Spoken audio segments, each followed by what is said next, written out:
These are the plaintiffs, Patrick and Elizabeth Steagles.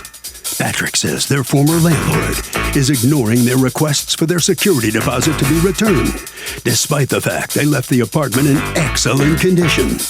They're not about to be ripped off by the likes of the defendant and are suing for the return of their hard-earned $1,000.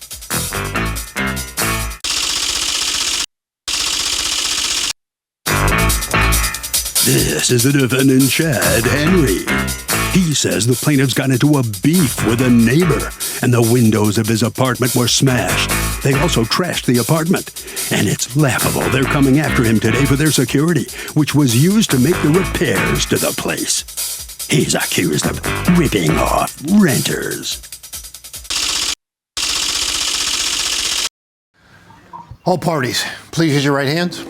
Welcome back to the People's Court. Next case on the docket. The plaintiffs say the low-down dirty defendant is refusing to return money to them, which is rightfully theirs. But the defendant says the plaintiffs trashed his place, and they have some nerve suing him for money they simply are not owed. It's the case of ripping off renters. Thank you, Douglas. You're welcome.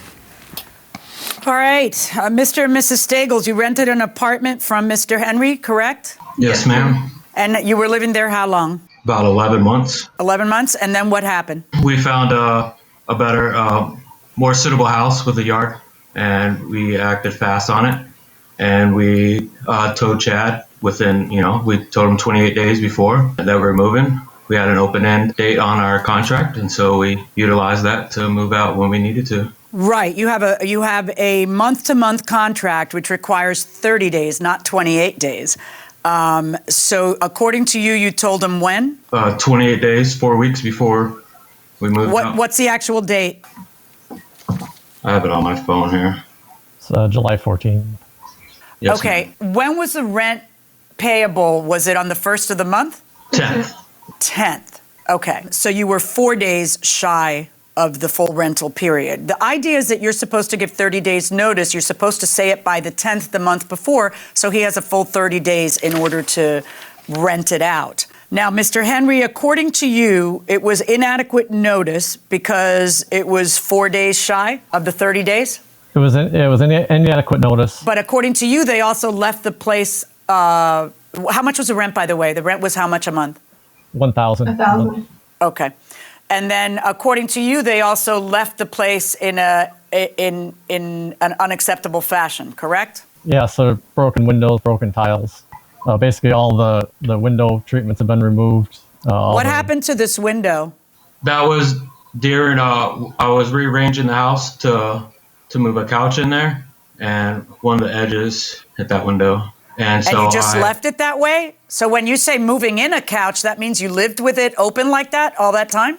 I tried over a period of time to get it all out, but I obviously that's as best as I could get to it without damaging. Wait, it's not a matter of getting it all out. It's a matter of getting it repaired, sir. If you broke it, you're supposed to get it repaired because somebody's got to get it repaired. Is this a different window or the same window, Mr. Henry? That's the glass in the bottom between the two windows. A screen that's popped out. What is this?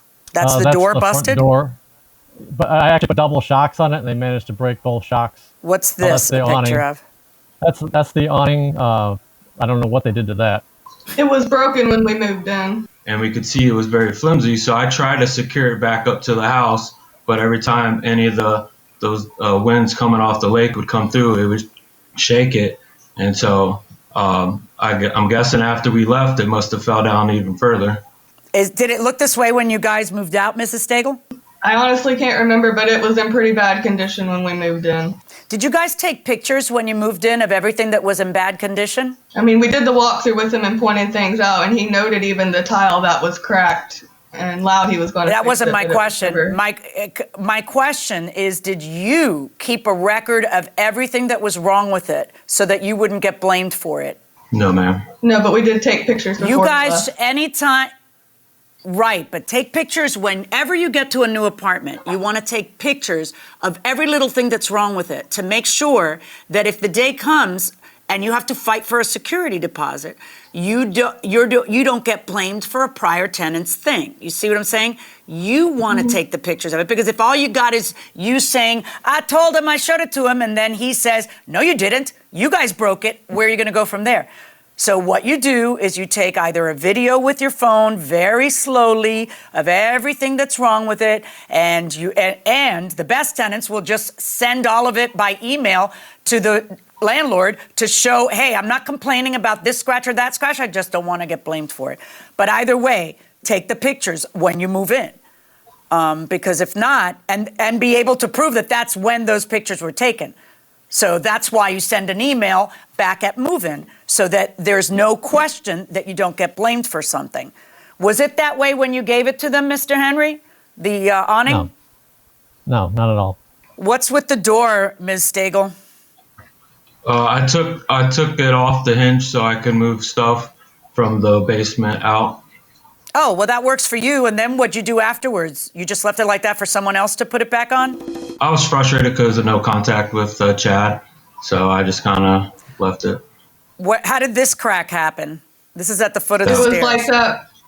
It was like that when we moved in. Mr. Henry, was it like that when you rented it to them? That particular one, I'm not sure. The other ones that I showed you definitely were not. Which other ones?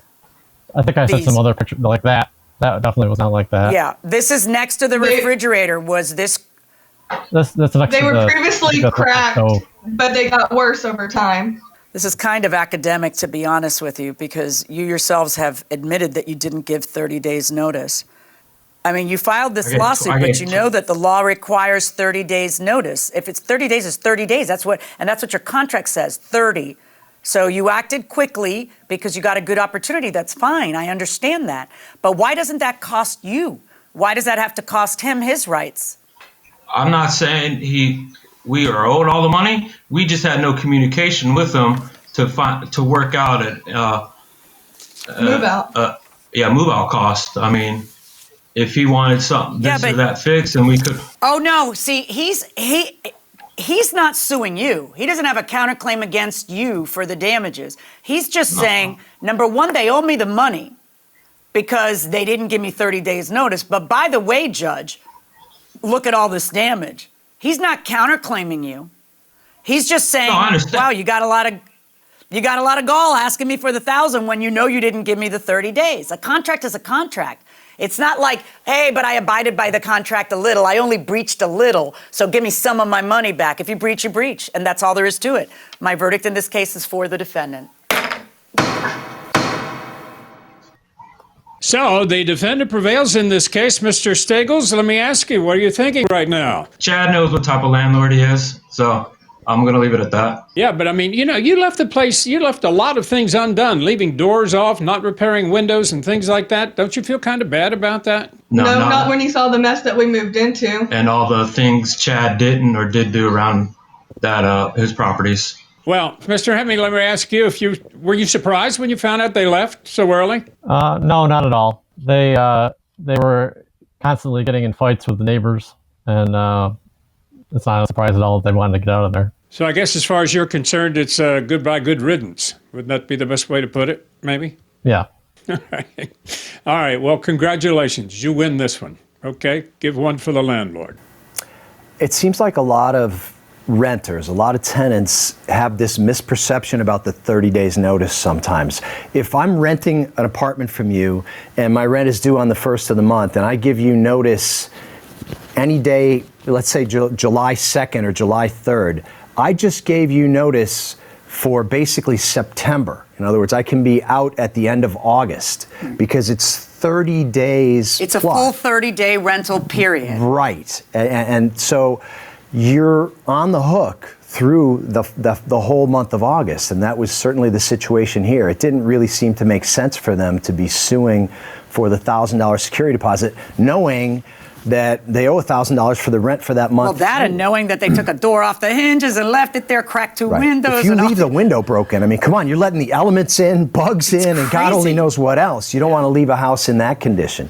But, you pointed out also, as a tenant, you got to protect yourself. every step of the way. And the way to protect yourself in this situation is to do exactly what you suggested at the beginning of the tenancy, not at the end alone.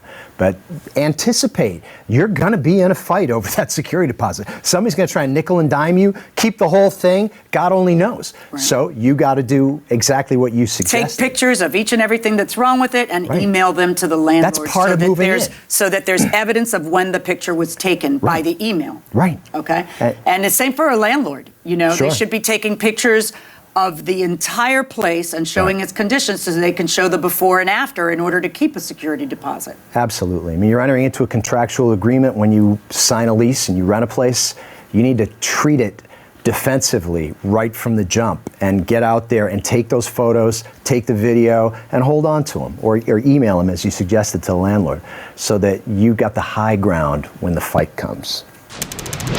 So Lois wants to know this. Hey, Harvey. Have you done any other cameo appearances in movies other than Volcano? Well, yes, as a matter of fact, the first year we did People's Court in New York, I did something on The Sopranos. Even before the show aired, I shot it.